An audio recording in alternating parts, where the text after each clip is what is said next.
Ladies and gentlemen, welcome to MetrObelisk Radio. Today we are taking a look at Survivor Palau. This season is often regarded as one of the best old school seasons by not just old school fans of the show, but even newer fans. Now, this season came out at a time when the most amount of people were watching Survivor, and for those that don't know, they were averaging about 20 to 30 million viewers an episode around this time. This was back in 2005. Then right after this season, the momentum started to shift where the ratings were on the decline, but they were still doing well enough to justify to keep going. So the ultimate question is, does this season deserve to be considered one of the best old school seasons? Or does it get that ranking from the Rose Tinted Nostalgia Glasses that everyone has seemed to put on within the last 5 to 7 years? Now, when we look at seasons of Survivor, I always like to start off with what were the twists that this season brought to the show. And this season actually marked a lot of firsts for Survivor. Now, let's get the bullshit twist out of the way first, and that was the way that the tribe picking was handled. Now, I love it when the contestants get to pick their own tribes. It's been done in Thailand. They did that. They did that to actually start the game. The Amazon, they did it for the tribe swap. And Vanuatu, they also did it for the tribe swap. That was seasons 5, 6, and 9, respectively.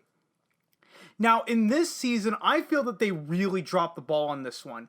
The tribe picking was going to take the 20 survivors down to 18, meaning one man and one woman would essentially get eliminated simply because they didn't win the popularity contest. They didn't get picked to play the kickball game. Now, this season should have been the first 20-person season, but instead it was taken down to 18 primarily because of a popularity contest. Now, this is not the way to handle a schoolyard pick. Why did Jonathan and Wanda essentially waste their time at this point? And now, how did the 20 people, meet and pick the tribes? They basically lived on the same beach for the first day.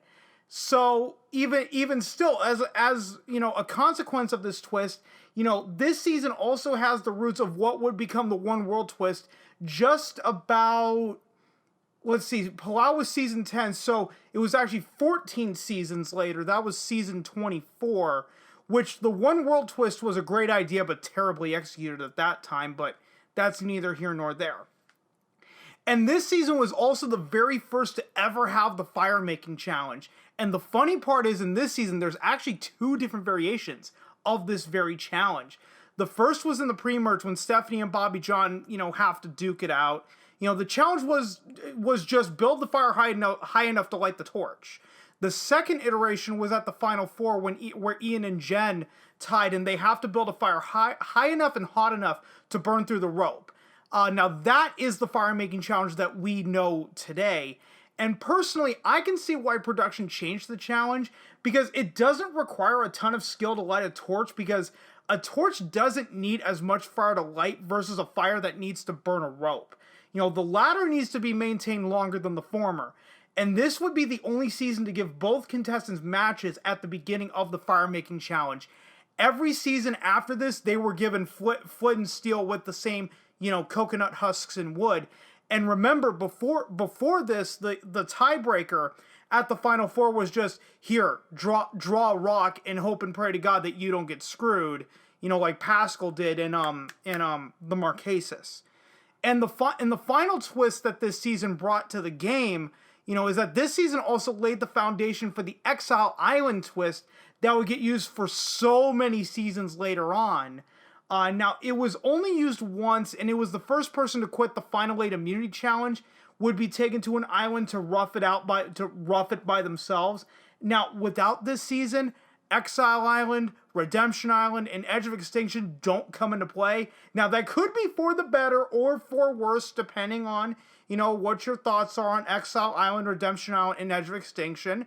Exile Island wasn't that bad of a twist. Redemption Island sucked. And Edge of Extinction was god fucking awful.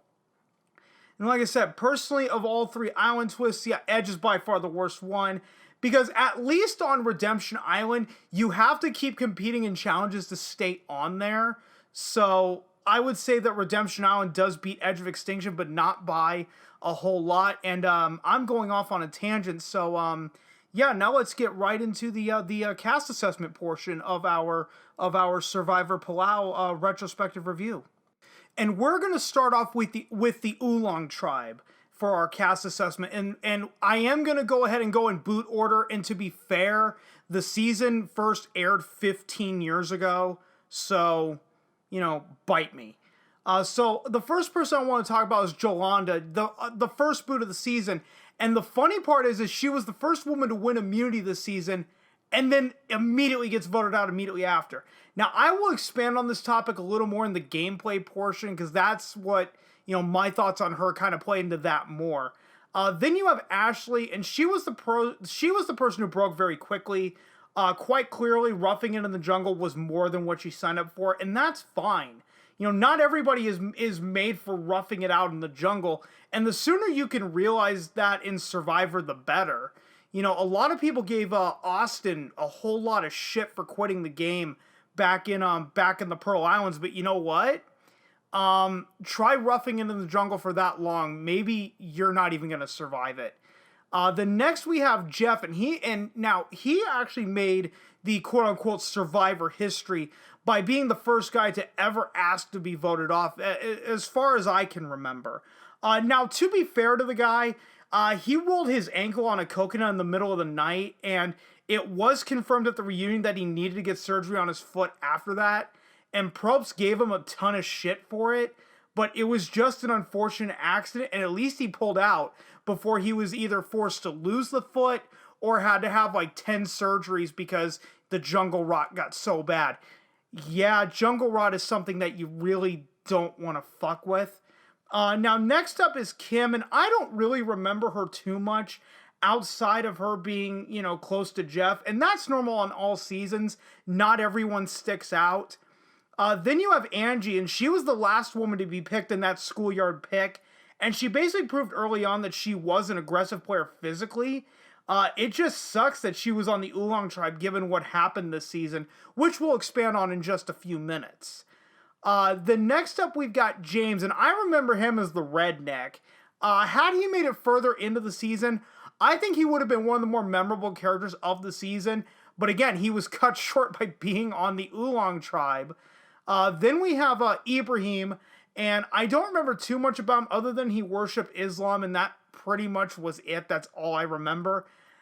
Then the last two, this is where we get to the last two. This is where, Bobby, the first one being Bobby John. Now, he was one of the last two surviving members of Oolong by the end, obviously. And this definitely benefited him this season, just in part due to the editing that had to be done, because how else do you sell a tribe that essentially imploded? I think had the Oolong tribe not lost so much, he gets very far just by all of the double dealings that he was doing by the very end of the Premerge. And finally, this was Stephanie LaGrossa's very first season, the last surviving member of Oolong. Now, after this season, she became insanely popular, largely because of that. And I would actually make the claim that she was more popular than Rupert was during the Pearl Island / All-Stars seasons of the time. And I state that because Rupert was more of a character, whereas Stephanie felt more like a real person at the time. Also, Stephanie stood a better chance to win the game of Survivor over someone like Rupert. Let's just be fair in that department. So next up, we've got the Corer tribe, and you're going to see these guys for the good majority of the season. So there's going to be a lot more emphasis put on them. So first up, we have Willard. He was the first boot of the Corer tribe, and he was voted on the Premerge as the result of a double elimination twist where both tribes go to tribal council. It was very similar to what happened in Vanuatu. He was the oldest member of Corer, so it was essentially just an easy boot for them, because I think the man was in his late 50s, early 60s at the time. Then next up, we've got Kobe, not to be confused with Colby. He was the hairdresser who also got popular for a little bit after this season, but then faded away rather quickly. He was voted out primarily for playing the game way too hard too early.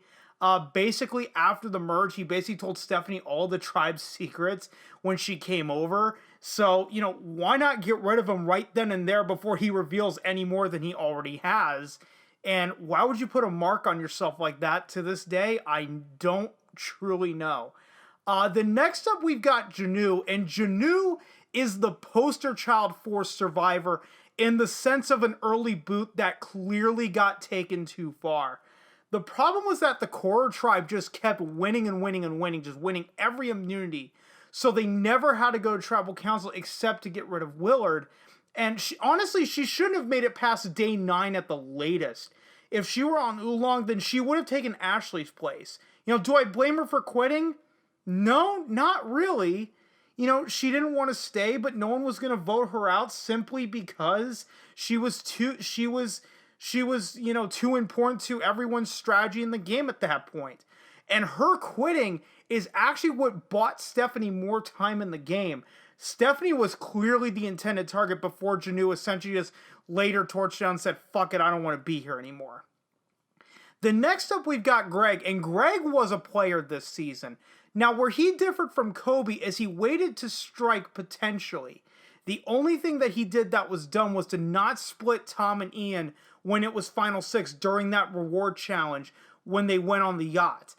Because during that time, Tom, Ian, and Karen forged a plan to go to Rocks in the event of a tie. They figured that at least one person from the other side would change their vote in the game. Would basically change their vote, essentially because do you want to play this game of chicken right now? Which that person did just much earlier than the first vote. They went ahead and changed it. The next up, speaking of whom, we've also got Karen. Now, she was the definition of the GOAT in Survivor. She got taken to the point when the Majority Alliance didn't need her anymore, and that's when she was ultimately cut, and there's really nothing more to it than just that. The next we have Jen, and most of you might not remember Jen as a player from this season, and that's fine. Most people remember her because she was the first Survivor contestant to ever pass away. She passed right before Heroes Villains was about to air. That was season 20. And in fact, Survivor dedicated that 10-year anniversary episode to her and had an in memoriam sort of at the Heroes Villains reunion for like a quick minute or two. I do remember that. I do remember watching that at the time. And then we have Ian. That was essentially Tom's right-hand man this season.